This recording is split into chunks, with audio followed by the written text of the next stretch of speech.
Deus para mim naquele momento era muito bonito em toda a sua constituição, né? Mas eu não queria compromisso com Ele. Eu me lembro que coincidiu esse período ser o período que os meus pais se separaram.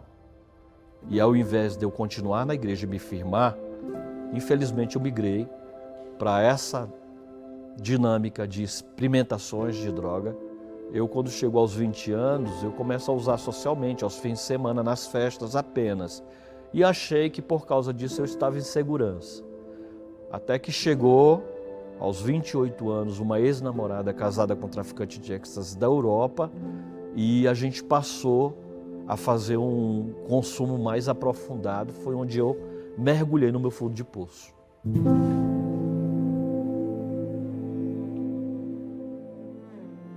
Chegou uma época em que eu, já no fundo do poço, soube que eu ia para o tratamento. E eu decidi que eu não ia contar para ninguém. Eu achei que fosse a oportunidade para eu poder me vingar dos traficantes, que naquele pensamento primeiro que eu tinha, destruiu minha vida. E eu me lembro que numa dessas vezes, eu aproveitei que estava sozinho na casa do traficante e peguei uma pedra de crack que custava ali uns 5, 6 mil reais. E roubei mesmo, fui para um lugar e utilizei aquela droga por durante 2, 3 dias. E quando eu já acordei em cima da hora de viajar, eu acordei com uma abstinência muito grande, eu precisava usar. Então, eu me lembro que eu cheguei a pedir dinheiro para o meu pai pela primeira vez. Eu queria que o senhor me desse uma quantidade de dinheiro só para eu me despedir da droga. Eu prometo que eu vou para o aeroporto e a gente viaja para eu ir para o tratamento. E meu irmão pastor, na época, disse: não dê dinheiro para ele, que ele não vai voltar. E eu me lembro que, com muita raiva, eu fugi do aeroporto e deixei eles lá. E consumi uma quantidade absurda de droga, onde eu senti muito prazer. Eu voltei para casa, minha mãe estava chorando, e eu me lembro que olhando para ela olhando para dentro dos meus olhos, ela disse: teu pai mandou dizer que não tem mais filho, tua mulher foi embora com tua filha e o médico disse que você está me matando. Ali eu senti a maior tristeza da minha vida. É como se tivesse realmente caído a ficha que eu havia perdido tudo. E foi naquele momento que eu disse para minha mãe: compre agora, por favor, só uma passagem que eu vou.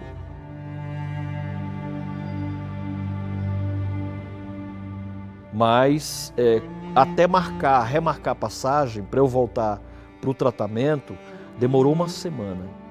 E nessa semana me deu vontade de usar droga. Uma vontade muito forte. E agora?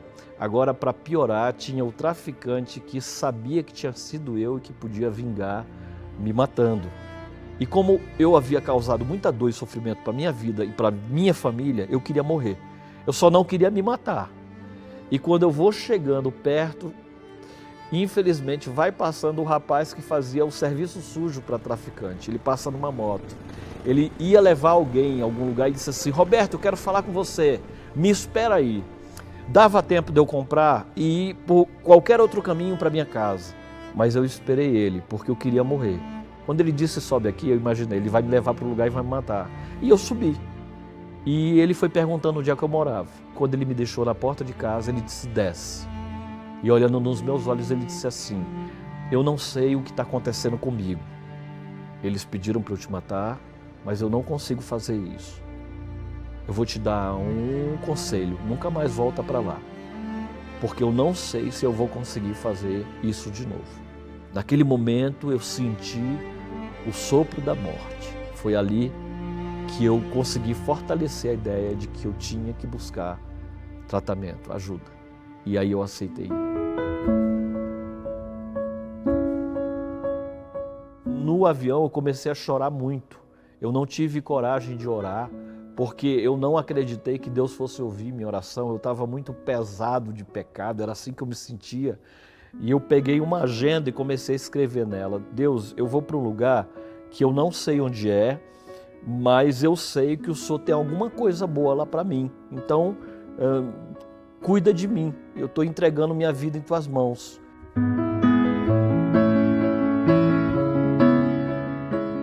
Eu me sinto hoje do lado de um Deus que eu me sinto constrangido de não merecer a chance que eu tive, a oportunidade renovada que Ele me deu, de depois de ter perdido tudo, até a dignidade, Ele ter transformado minha vida, minha família, meu trabalho. É o poder de Deus, o amor de Deus e a infinita misericórdia de Deus e a infinita bondade dele na vida do pecador que é o testemunho da minha história de superação. Tem coisas que a gente não vai poder explicar, mas a resposta é Jesus. Ele venceu e também me deu a possibilidade de nele vencer também.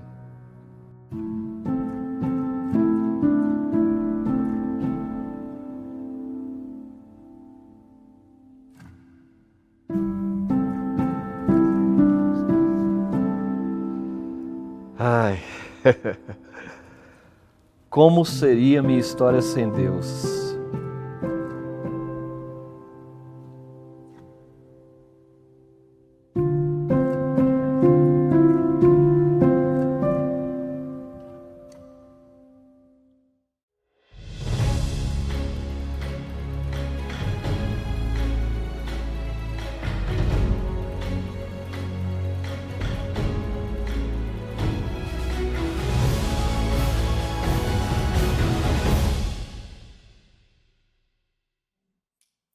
Olá, que bom que você está aqui com a gente nessa série de temas sobre a Semana Santa.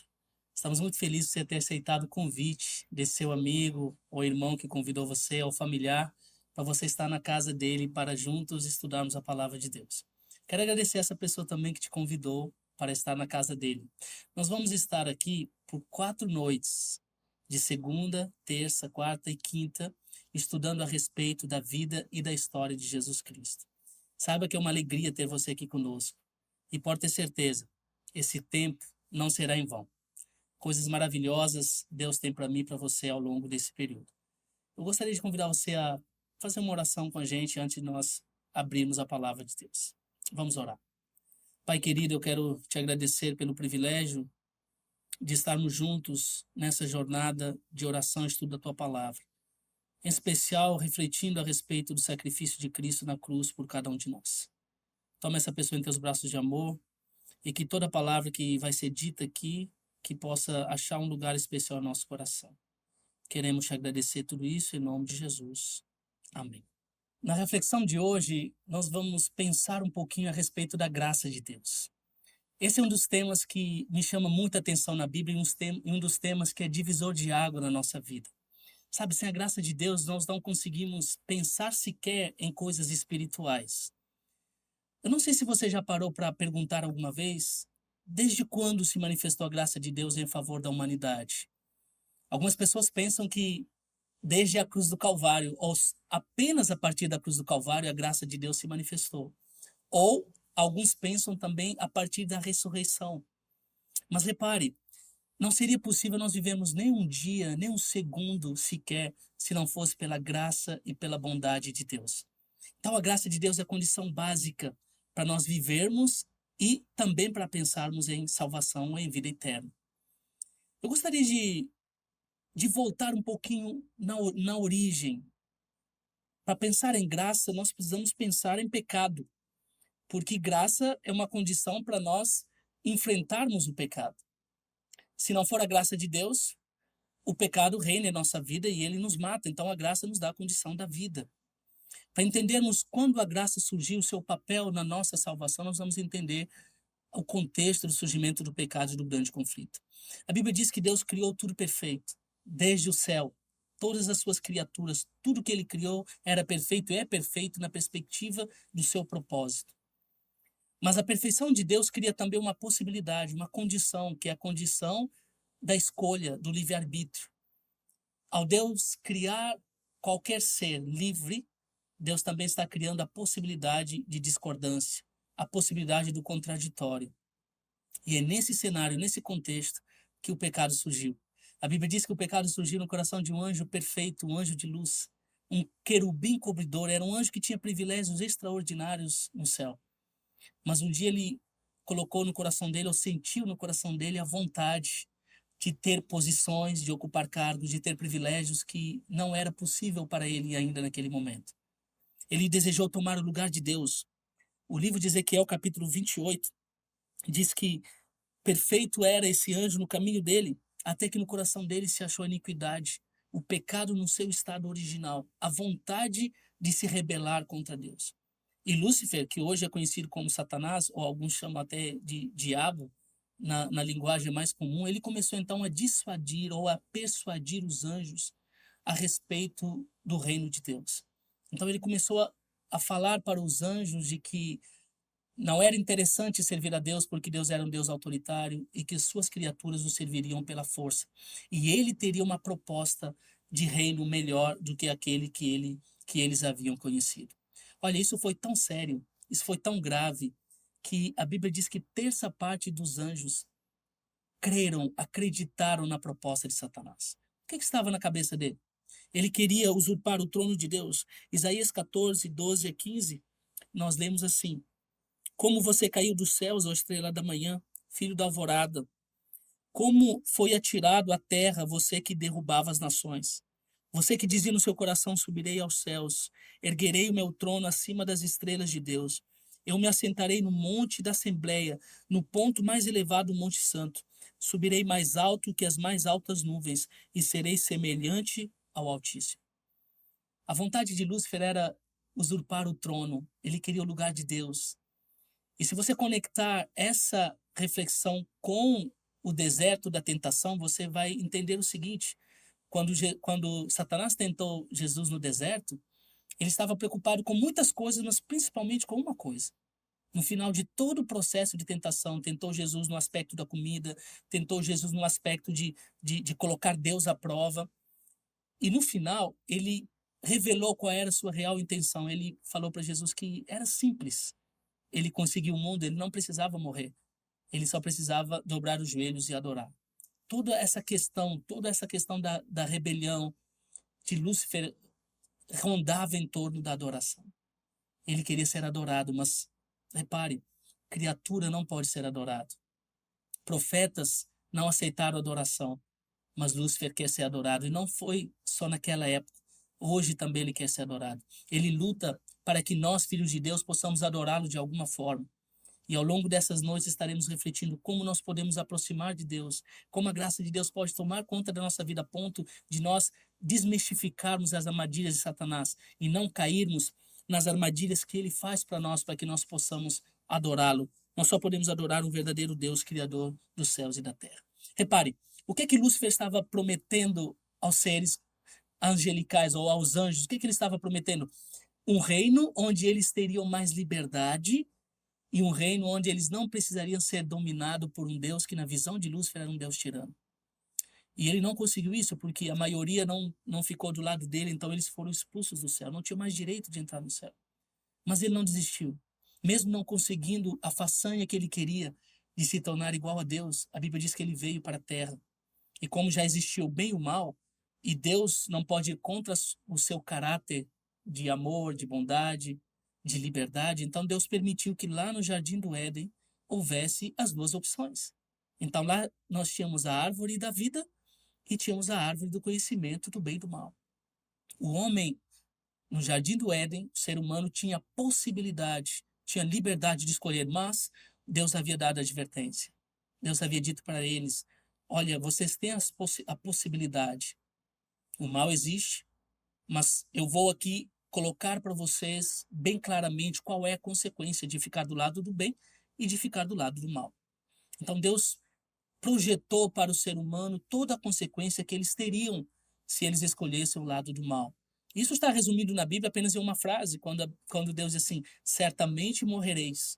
Mas nessa frase está implicado todas as coisas ruins que advêm do pecado. A morte, a doença, o sofrimento, a violência, os ciúmes, tudo que é ruim, tudo que nós enfrentamos hoje que não nos traz a felicidade, estava implícito nessa frase: certamente morrereis. A velhice, tantas coisas que nos traz sofrimento e dor. Deus chegou para Adão e Eva então e falou para eles: tudo está à vossa disposição, tudo está à disposição de vocês. Todas as árvores, todos os animais, esse ambiente perfeito. Deus preparou um lar para esse casal. Tanto o homem quanto a mulher, tudo que Deus havia criado para que eles vivessem num ambiente perfeito. Mas a Bíblia diz que a curiosidade, a tentação de Satanás todos os dias naquela árvore fez com que o primeiro casal caísse em pecado. Repare, a Bíblia não diz quanto tempo o primeiro casal passou ali. Não diz quanto tempo. Mas diz que quanto mais o tempo passava, mais eles se aproximavam daquilo que Deus havia proibido. E nós podemos usar uma outra expressão, não tanto proibido, mas o que Deus havia advertido. Porque a proibição que nós enxergamos como proibição, na verdade, não é uma proibição. É Deus nos evitando, Deus agindo para que o mal não nos cause sofrimento, não nos cause dor. Então Satanás chegou para Adão e Eva e prometeu a eles algo que ele mesmo não conseguiu. Deus disse: no dia que vocês comerem do fruto da árvore do conhecimento do bem e do mal, vocês vão morrer. Satanás chegou e Satanás falou assim: olha, não é verdade. Deus sabe que vocês podem conhecer muito além do que você já conhece. Vocês não vão morrer. A diferença da palavra de Satanás para a palavra de Deus é apenas 3 letras e um acento. Deus disse: certamente vocês vão morrer. Satanás disse: certamente vocês não vão morrer. E querido, acredite, apenas essas 3 letras e um acento mudou todo o curso da humanidade. A morte passou a existir, lágrimas, dor, sofrimento, todo o processo de trabalho, de ganha-pão, tudo, a natureza, tudo entrou em convulsão por causa do pecado, por causa de 3 letras e um acento. E muitas vezes nós olhamos hoje para as coisas que não agradam a Deus e nós não é só isso, é só isso, é apenas uma vez. São as pequenas coisas, são os pequenos detalhes que nos afastam de Deus. E a Bíblia diz que eles então, Eva primeiro caiu na tentação de Satanás e ela tomou do fruto então e provou. E nesse momento que ela tomou do fruto e provou, ela percebeu que algo mudou porque ela percebeu que estava nu. E ela então deu esse fruto para que o homem também se alimentasse. E a Bíblia diz que os olhos deles se abriram. Eles se tornaram conhecedores do bem e do mal, mas não se tornaram como Deus. Porque essa promessa de Satanás era uma promessa frustrada. O que ele mesmo não havia conseguido no céu, ele estava prometendo ao ser humano, Adão e Eva. E ao pecado entrar no mundo, Deus então precisava cumprir a promessa que ele fez. Qual era a promessa? De que o salário do pecado é a morte. Que no dia que eles pecassem, certamente eles morreriam. E isso precisava ser cumprido por Deus. Porque Deus é um Deus que cumpre o que ele promete. Se o salário do pecado é a morte, o dom gratuito de Deus precisa ser a vida eterna. Porque onde reina a morte, não reina a vida. E onde reina a vida, não reina a morte. É nesse contexto que a graça de Deus surge. A Bíblia diz que no momento que o homem e a mulher perceberam que estavam nus, eles arrumaram uma solução humana para este problema. Eu não sei você, mas muitas vezes eu me pego tentando arrumar soluções humanas para problemas espirituais. Muitas vezes eu me pego tentando arrumar caminhos humanos para coisas que só Deus pode me ajudar a resolver. E esse foi um dos erros, ou um dos caminhos que os nossos primeiros pais tentaram achar. Eu gostaria que você fosse comigo para a Bíblia para nós lermos esse texto. No livro de Gênesis, no capítulo 3, versículo 7, diz que então abriram-se os olhos de ambos e, percebendo que estavam nus, coseram folhas de figueira e fizeram cintas para si. Eles estavam nus. Antes do pecado, eles eram cobertos pela glória de Deus. Eles não conseguiam ver a nudez um do outro. Mas no momento que eles pecaram, os olhos deles se abriram, então eles perceberam que estavam nus. Agora eles tinham a malícia do pecado, a natureza pecaminosa já estava imperando no coração deles. E em vez de correr para Deus, a Bíblia diz que eles correram de Deus. E em vez de buscar uma solução em Deus, eles buscaram uma solução na sua criatividade. Então eles fizeram a primeira confecção que nós conhecemos da história da humanidade. Eles pegaram folhas de figueira e fizeram uma vestimenta para cobrir a sua nudez. Aparentemente você pode olhar e falar assim: bom, mas qual o problema nisso? A pessoa percebe que está nu e se cobre. Bom, do ponto de vista humano, Não tem problema a pessoa se cobrir, pelo contrário, é uma coisa até saudável. Mas o que está em jogo aqui não é vestir-se ou deixar de vestir. O que está em jogo aqui é justiça, é mérito diante de Deus, é cumprir a exigência de Deus. E nenhuma obra humana tem condição de cumprir a exigência da lei de Deus. No dia que vocês morrerem, vocês vão precisar. No dia que vocês comerem do fruto, vocês vão precisar morrer. Vocês terão que morrer porque o salário do pecado é a morte. Repare, não há solução humana para o problema do pecado. Essa é a frase que precisa ficar na nossa mente. Não há solução humana para o problema do pecado. Querido, se você está tentando resolver o problema do pecado com soluções humanas, nós estamos perdendo tempo. Ser humano nenhum, criatura nenhuma, pessoa nenhuma, líder religioso nenhuma, autoridade religiosa nenhuma tem o poder de resolver o problema do pecado. Por isso que a Bíblia diz que há só um nome através do qual que nós podemos ser salvos, que esse nome é o nome de Jesus. Porque só Ele é o caminho, só Ele é a verdade, só Ele é a vida. E não há possibilidade de irmos até o Pai a não ser através do nome de Jesus. E eles então se afastaram de Deus. E essa é a nossa tendência como ser humano. Toda vez que nós pecamos, nós optamos pela fuga, nós optamos pela criatividade humana, nós optamos por nos esconder de Deus. E aqui tem uma parte muito importante que me chama a atenção na Bíblia, que diz que Deus os procurou. Deus não perguntou o que eles tinham feito. Essa pergunta vai aparecer um pouquinho depois. Mas, em primeira instância, Deus não perguntou sobre o que eles tinham feito, o que havia acontecido. É igual um pai que escuta um barulho de algo que quebra ali em casa e ele corre para ver o que aconteceu, mas ele lembra ou verifica que é o filho que quebrou algo. Então, a preocupação dele sai da coisa que quebrou ou daquele objeto que quebrou e se preocupa se o seu filho se machucou. E é essa cena que nós encontramos no Jardim do Éden. Um Deus que vai em busca do homem e pergunta: onde estás? Onde estás? O que aconteceu? E o homem e a mulher olharam para Deus, ou olharam para a direção de onde Deus estava e responderam: Senhor, nós não sabemos onde o Senhor está, mas ouvimos a tua voz, sentimos medo e por isso nos escondemos. Ah, querido, aqui surge um sentimento que nunca eles haviam experimentado. Eles nunca haviam experimentado o que é medo. Pelo contrário, quando Deus aparecia no Jardim do Éden para se encontrar com eles, era um momento de muita alegria, era o momento mais especial do dia. Muito mais especial de quando o sol nascia. Muito mais especial quando os pássaros cantavam pela manhã. Muito mais especial de que quando eles acordavam e viam a grama regada pelo orvalho da madrugada. Muito melhor era a presença de Deus. Só que no momento que eles caíram em pecado, eles sentiram o que todos nós sentimos quando nós pecamos. O que todos nós sentimos quando nós erramos. Nós sentimos medo de encarar Deus.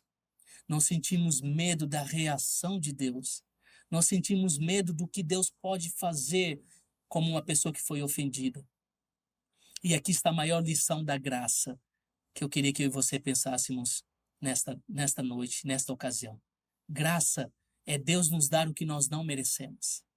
Deus está apresentando aqui no livro de Gênesis a solução divina, a verdadeira solução para o problema do pecado. Porque a solução que eles haviam arrumado não serviria. Justiça humana não resolve o problema do pecado. Sem derramamento de sangue não há remissão de pecado.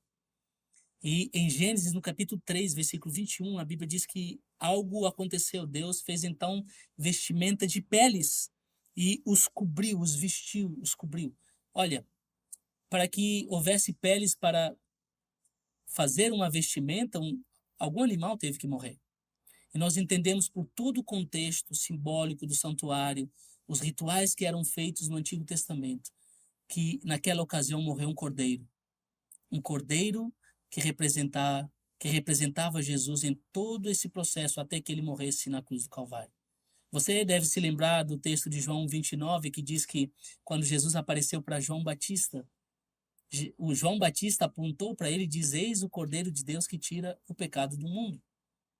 Então Cristo é a solução para o pecado. Jesus é a solução para o pecado. Jesus é a solução para o pecado da humanidade. Jesus é a solução para a pecaminosidade do ser humano, para a natureza humana. Jesus é o sacrifício de Deus que tira o pecado do mundo. Jesus é o sacrifício de Deus que cobre a nudez do pecado.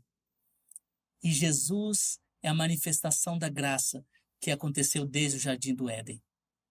Quando esse cordeiro morreu, simbolicamente, Cristo estava morrendo por cada ser humano até que ele viesse morrer definitivamente na cruz do Calvário. Por isso, a palavra de Deus diz que em Romanos 5,12, diz assim: assim como por um homem ou por uma ofensa o pecado entrou no mundo, assim também, por um só gesto, por um só sacrifício, por um só homem, por um só ato de obediência, veio a salvação e veio o perdão dos pecados. Assim como através de Adão e Eva o pecado entrou neste mundo, através de Jesus Cristo, Deus planta literalmente uma cruz, um altar no Jardim do Éden. Quer dizer, simbolicamente, porque a cruz vai aparecer anos depois, mas simbolicamente, através do altar de sacrifício, ele estava plantado ali no Jardim do Éden. A graça de Deus se manifestou desde ali para a salvação de todo aquele que crê. Uma vez eu era pastor no interior do Amazonas e ouvi uma história que me chamou muita atenção. Essa história é de um grupo, é de uma família que migrou do sul do país aqui para o Amazonas e eles estavam vindo para plantar, cuidar de fazenda, era uma família de agricultores. E essa família tinha vários filhos. E esses filhos, alguns estavam pequenos, alguns maiores. E era um período assim que eles não estavam com muita abundância de alimento em casa. E certa tarde eles saíram assim para o meio do bosque para tentar achar algumas frutas, alguma coisa que eles pudessem comer, explorar um pouquinho a natureza ao seu redor. E eles contaram que então encontraram um fruto diferente que eles não conheciam.